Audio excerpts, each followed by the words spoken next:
Olá, hoje a gente vai fundo numa questão, olha, essencial. Como é que o dinheiro público investido em educação mexe com a nossa percepção de bem-estar? E esse é um tema-chave, não por acaso, um tema prioritário para o Instituto para a Valorização da Educação e Pesquisa do Estado de São Paulo. Uma instituição que, é bom lembrar, já está há 16 anos aí, firme, discutindo e buscando soluções para essa área tão vital. A pergunta é: será que mais verba pública na educação se traduz, assim, diretamente em gente mais feliz com a vida? Para guiar essa nossa exploração, a gente está se baseando num estudo bem recente, super interessante, que saiu no periódico científico Kyklos. É uma publicação internacional de peso em economia política. O nome do artigo é Does Public Expenditure on Education Improve Well-Being? International Evidence. Basicamente, o gasto público em educação melhora o bem-estar e ele traz evidências internacionais. Os autores são Rubem Rubio Ortiz, David Patinho e Francisco Gomes Garcia. A nossa missão aqui, então, é tentar entender o retorno desse investimento público, mas olhando para além do dinheiro, né? Ver se isso realmente impacta a satisfação com a vida. Então vamos lá, o que é que essa pesquisa descobriu, afinal? Exato. Tradicionalmente, a gente mede o retorno da educação olhando o quê? O salário. É a teoria do capital humano, né? Você estuda, ganha mais. Parece simples. Mas tem limitações, imagino. Tem, e muitas. É muito difícil colocar um preço em tudo que a educação traz de bom e que não é dinheiro. Tipo o impacto na cidadania, na saúde, ou naquelas vantagens que beneficiam todo mundo, sabe? As tais externalidades positivas. Como mais inovação, ou mais confiança na sociedade, coisas assim. Isso mesmo. Inovação, confiança, participação cívica. O salário individual não captura nada disso. É uma medida muito estreita. Entendi. Fica faltando um pedaço importante da história. E como é que o estudo tentou dar conta disso? Então, a sacada foi mudar a régua de medida. Ao invés de focar só na grana, eles usaram o conceito de bem-estar subjetivo. Bem-estar subjetivo. O que seria isso exatamente? É mais simples do que parece. Basicamente, é perguntar para as pessoas. De 0 a 10, o quão satisfeita você está com a sua vida. É uma forma de capturar a utilidade, a satisfação que a pessoa realmente sente, incluindo essas coisas que o dinheiro não mede, como as externalidades. E é bom saber que esse bem-estar tem, digamos, 3 dimensões. A avaliativa, que é essa satisfação geral com a vida, que o estudo focou. A hedônica, que são os sentimentos do dia a dia, tipo a alegria, a tristeza. E a eudaimônica, que tem a ver com propósito, com florescimento pessoal. Mas aqui o foco foi na avaliação geral mesmo. Ah, interessante. Parece bem mais conectado com a vida real das pessoas, né? Mas como é que eles conseguiram ligar uma coisa tão ampla como o gasto público de um país inteiro com essa sensação individual de satisfação? Que dados eles usaram para isso? Foi um trabalho bem detalhado de juntar peças de vários lugares. Por um lado, eles pegaram microdados, ou seja, dados de milhares de indivíduos em vários países da Europa. De pesquisas grandes, imagino. Sim, pesquisas muito conhecidas, como a European Social Survey, a ESS, e o Eurobarometer. São questionários que rodam há tempos e capturam justamente essa percepção de bem-estar e muitas outras coisas, e cobriram um período longo, hein? Quase 2 décadas, de 2002 a 2020. E o que mais essas pesquisas perguntavam, além da satisfação? Perguntavam muita coisa útil. Idade, se a pessoa é casada, solteira, está trabalhando, como ela vê a própria saúde, o nível de escolaridade e até orientação política, se ela se vê mais à esquerda, centro ou direita. Ok, então esse é o lado do indivíduo. E a parte do governo, do investimento em educação, onde buscaram isso? Aí entra a outra parte da combinação. Eles cruzaram esses dados individuais com dados macroeconômicos do país e do ano, de fontes oficiais, Banco Mundial, FMI, Unesco. E que tipo de dados macro? Pegaram o gasto público total em educação como porcentagem do PIB, que é uma medida comum, e também o gasto por estudante em cada nível, primário, secundário, superior. Além disso, controlaram por outras coisas importantes do país, tipo taxa de desemprego, inflação, renda per capita, até gastos em outras áreas como saúde e cultura, para tentar isolar mesmo o efeito da educação, sabe? Uau, é muito dado mesmo. Individual, nacional, ao longo de quase 20 anos. Como é que eles conseguem analisar isso tudo sem virar uma confusão? Para entender o impacto do gasto lá do país no bem-estar da pessoa aqui. Para organizar essa análise, eles usaram uma técnica estatística bem adequada para isso, chamada modelos multinível. Pensa assim, é como se um modelo entendesse que as pessoas não vivem num vácuo. Elas estão dentro de um contexto, o país delas naquele ano específico. Ah, faz sentido. E essa técnica consegue ver como esse contexto, por exemplo, o gasto em educação do país X no ano Y, se relaciona com o resultado individual, a satisfação da pessoa Z ali naquele momento, mas levando em conta as características da própria pessoa e também as diferenças gerais entre os países e entre os anos. Tenta separar as coisas, entende? Entendi. É uma forma mais sofisticada de separar o joio do trigo, digamos assim. Bom, então, depois dessa análise toda, cruzando dados, usando esses modelos, veio a resposta, né? Investir mais dinheiro público em educação faz, de fato, as pessoas se sentirem mais satisfeitas com a vida. Sim, a resposta principal do estudo é um sim, bem claro. Eles encontraram uma associação positiva e, importante, estatisticamente significativa. Significativa quer dizer que não é por acaso, né? Exato. Dificilmente seria só coincidência. O gasto público total em educação, medido como percentual do PIB, estava ligado a níveis mais altos de satisfação com a vida reportadas pelas pessoas nos países europeus que eles analisaram. Então, em média, onde se investia mais, as pessoas tendiam a dar notas maiores para a própria vida. Isso. E essa relação apareceu de forma consistente, usando diferentes tipos de modelos estatísticos. Para dar uma noção da força disso, um aumento de um desvio padrão no gasto, que é uma variação normal em torno da média, estava associada a um aumento de uns 11,4% na chance acumulada de uma pessoa se classificar no nível mais alto de satisfação. Não é um efeito pequeno, não. 11% a mais de chance parece relevante. Mas essa relação positiva vale para todo tipo de gasto? Quer dizer, investir na base, no fundamental, no médio, ou só lá na frente, na universidade, dá no mesmo para o bem-estar? Essa é a pergunta-chave, né? E aqui que a coisa fica surpreendente. O estudo não parou no gasto total. Eles foram olhar exatamente isso. Separar o gasto por nível. Primário, secundário e terciário, que é o ensino superior. E aí? O que apareceu? Aí veio a surpresa. A análise mais detalhada mostrou que a evidência mais forte, mais robusta, de um impacto positivo no bem-estar veio apenas do gasto público em educação terciária. Peraí, como assim? Só o dinheiro investido em universidades, faculdades públicas é que mostrou essa ligação clara com a satisfação geral? Exatamente. Foi o que os dados mostraram para esses países europeus nesse período. E um investimento na base, no fundamental, no médio, que a gente sempre ouve que é o alicerce de tudo. Pois é. Para os gastos nesses níveis, primário e secundário, os modelos não encontraram uma relação estatisticamente significativa com a satisfação com a vida. Os coeficientes ficaram ali, perto de zero, sem uma direção clara, sugerindo pouco ou nenhum impacto direto na percepção de bem-estar que as pessoas reportavam.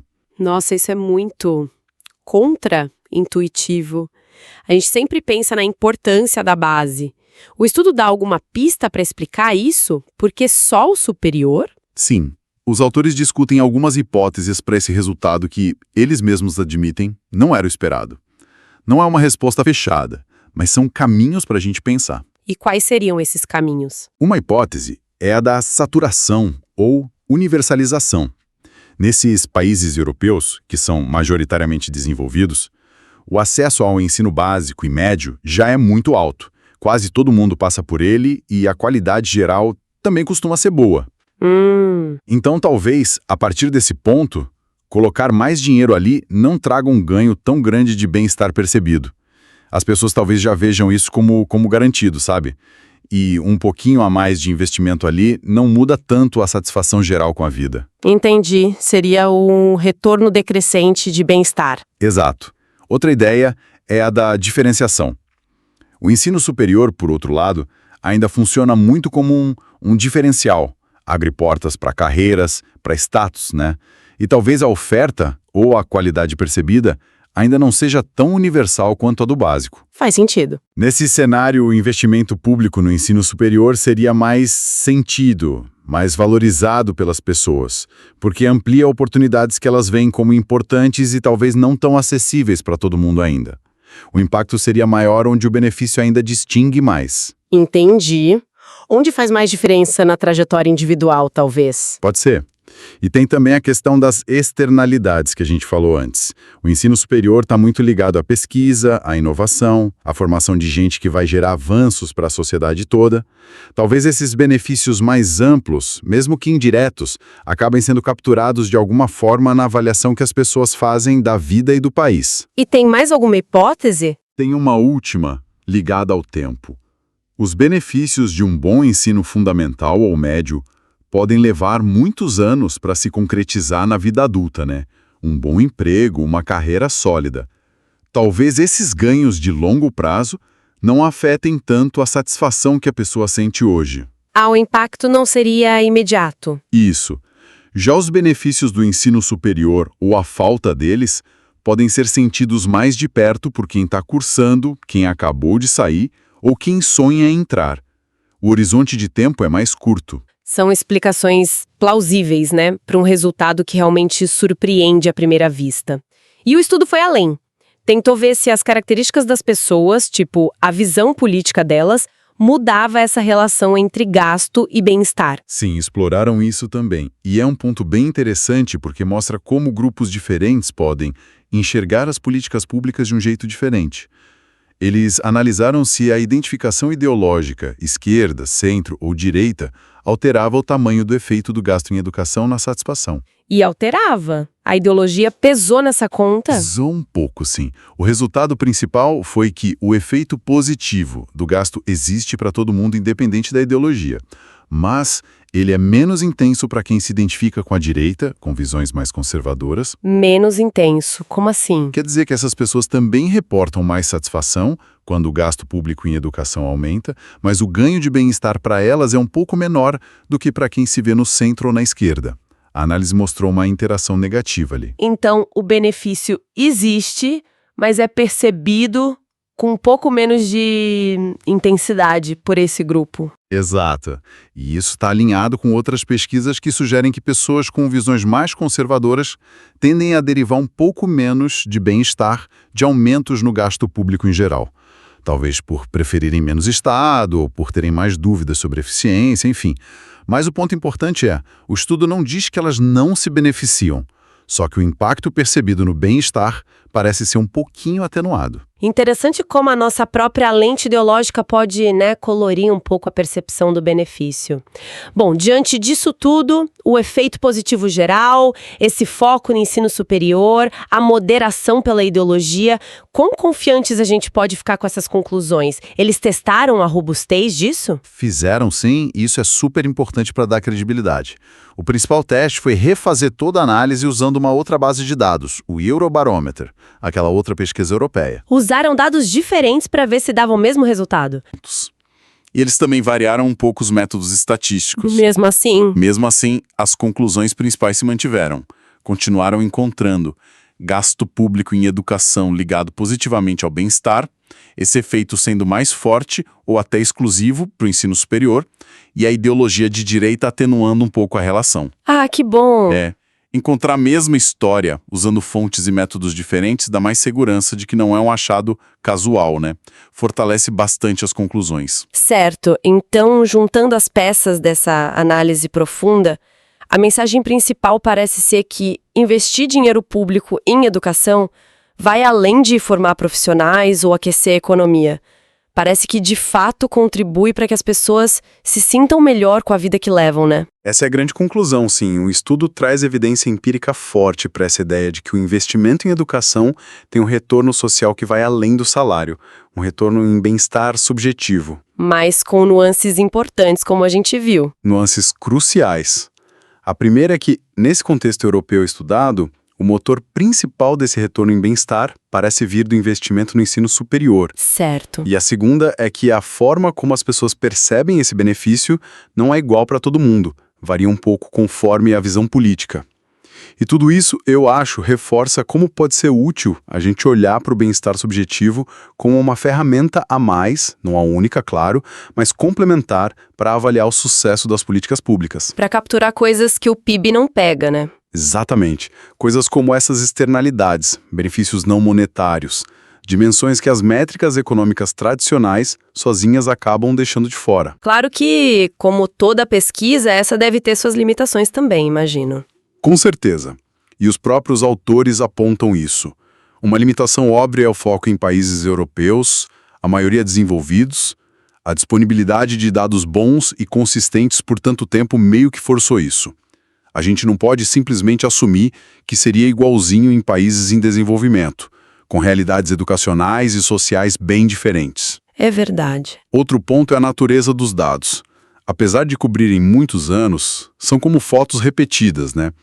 Entrevistam pessoas diferentes a cada ano. Isso é ótimo para achar correlações, mas para cravar uma relação de causa e efeito definitiva é sempre mais complicado. Mesmo assim, abre caminhos muito interessantes para a pesquisa. E falando em caminhos futuros, fica uma provocação bem legal que os autores deixam no final para novas pesquisas. Este estudo focou no gasto público. Mas e o gasto privado em educação? Aquele que sai direto do bolso das famílias. Ah, boa pergunta. Como será que esse gasto se relaciona com o bem-estar? Será que a percepção de ter que pagar diretamente, em vez de ver o custo diluído nos impostos, mudaria alguma coisa na satisfação das pessoas? Uma dinâmica diferente, talvez. Fica aí a questão para a gente pensar. E com essa provocação sobre o peso do investimento privado versus o público na nossa satisfação, a gente encerra a nossa análise de hoje. Foi uma exploração rica, né? De como a educação mexe com a nossa vida de jeitos às vezes inesperados. E para finalizar, é fundamental ressaltar o compromisso do Instituto para a Valorização da Educação e Pesquisa do Estado de São Paulo. A busca constante em todos os seus conteúdos é por pautar temas relevantes e atuais da educação, da ciência e da inovação, como este que a gente discutiu aqui.